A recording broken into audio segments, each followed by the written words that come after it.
We reported earlier on the escalating tensions between the U.S. and China, but there's an uneasy battle happening within China's borders in Hong Kong. The ruling Chinese party imposing a new national security law on that city. It's meant to crack down on any opposition to the government. After several weeks under the law, we wanted to find out how it's being felt on the ground in Hong Kong, where COVID cases have begun to creep up in recent days, further complicating efforts of Hong Kong residents to keep up their protest. ABC's Brittyn Clennett has this report. Every year on June 4th for the last 3 decades, a sea of candles light up Hong Kong's Victoria Park to remember those who died during the Tiananmen crackdown of 1989. Every time when I see the candle lights in Victoria Park in the past 30 years, you know that there's something that guns and tanks and jails cannot crash. It's the only June 4th vigil of its size on Chinese soil, only possible because free speech and free assembly has been protected in the former British colony since its handover back to China under the one country, two systems framework, which granted Hong Kong semi-autonomy. Just miles away in mainland China, where Tiananmen scholar Rowena He grew up, any reference to the incident is heavily censored, seen as criticism of the Beijing government. Why Hong Kong is so important to me all these years? Because they have been the beacon of light, the candle light.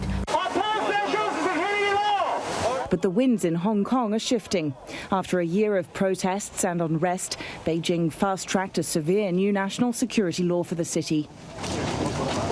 This year, the police banned the vigil, citing coronavirus measures. But tens of thousands turned out in defiance anyway, removing barriers to enter the park, peacefully commemorating, fearing it may be the last time.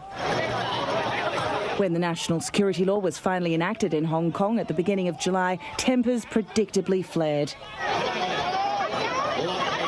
But it was the days afterwards that a very apparent new reality in Hong Kong was quickly dawning. Calling for independence was immediately a crime. And with political slogans banned, protesters instead holding up blank pieces of paper and post-it notes. And Beijing's tightening grip even found some prime real estate. This is Beijing's brand new office in charge of enforcing the national security law and gathering intelligence for it. It's very secretive and very powerful, and it's just 100 metres away from Victoria Park, where many protests have started. Mainland Chinese security agents will now have an unobstructed view of any future Tiananmen vigils. The national security law targets what China calls crime of secession, subversion, terrorism and collusion with foreign forces. The law carries a maximum penalty of life imprisonment, and in some cases, suspects could be sent to mainland China for trial. In an ironic twist, this new law has far more wide-ranging implications than the extradition bill, which sparked last year's protests.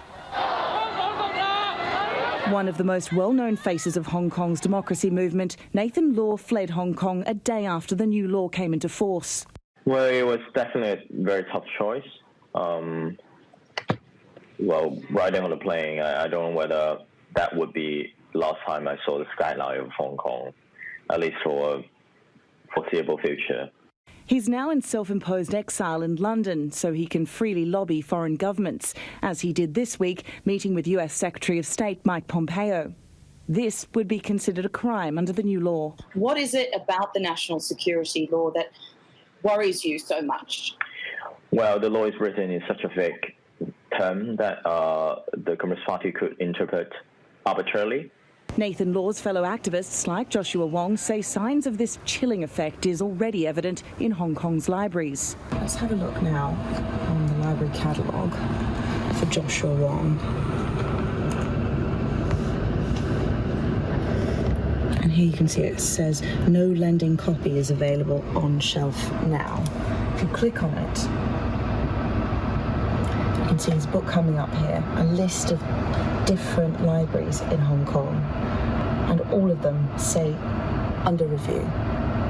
The government department in charge of the libraries said that they have to make sure all their books are in compliance with local laws. Even amongst the notoriously aggressive and freewheeling press corps, journalists like Oscar Liu feel uneasy navigating the new landscape.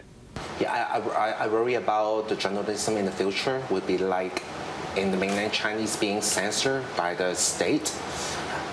I don't know how much freedom we have left to do our job, to ensure the public right to know the things they should know.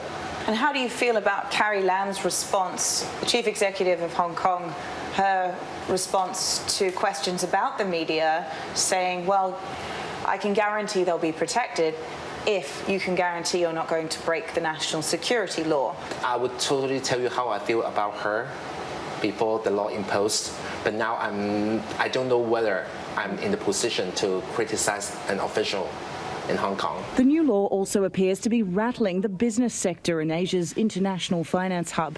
A recent survey by the American Chamber of Commerce in Hong Kong showing most US firms operating in the city are seriously concerned. People are worried about the ambiguity of the law and the lack of definitions in particular areas. They're worried as well about whether Hong Kong's rule of law, which is absolutely key in distinguishing Hong Kong from China, is actually going to remain intact based around this law.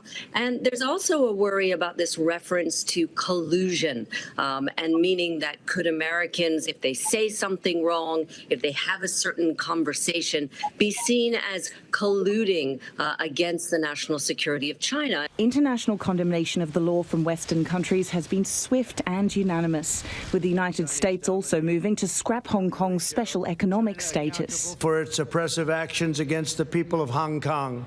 Hong Kong is beginning to feel like a battleground or the new Berlin between the U.S. and China. Ronnie Tong, advisor to Hong Kong's leader Carrie Lam, says the international scorn is unfounded. A lot of the criticism seems to be clouded with the fact that it was done by China, and that itself is a sin. The one country, two systems, demands that there should be mutual respect. Not just from Beijing to Hong Kong, but also from Hong Kong to Beijing. There was an attempt by Beijing to strike a proper balance between safeguarding the safety of the nation and preserving the core values and freedoms of the people of Hong Kong. Now, you may disagree with how that balance was being struck, but if you look through the law, you will see that an attempt was made to strike a balance. This is what the former pro-democracy lawmaker has to say about claims that the red line is always shifting. The red line, as far as we see, is very simple. You don't go and advocate, a division of the nation. You don't advocate, independence of Hong Kong. So long as that issue is not touched, everything else is all right. So what would you say to Hong Kongers who are afraid?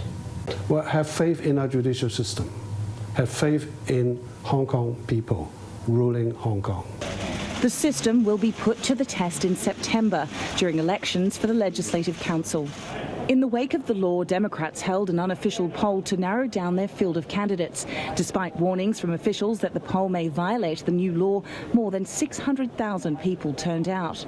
With the track record of being arrested for 8 times, being jailed for 3 times, and still continue to fight under the national security law, it already implies now is not the time to surrender, and actions speak louder than words.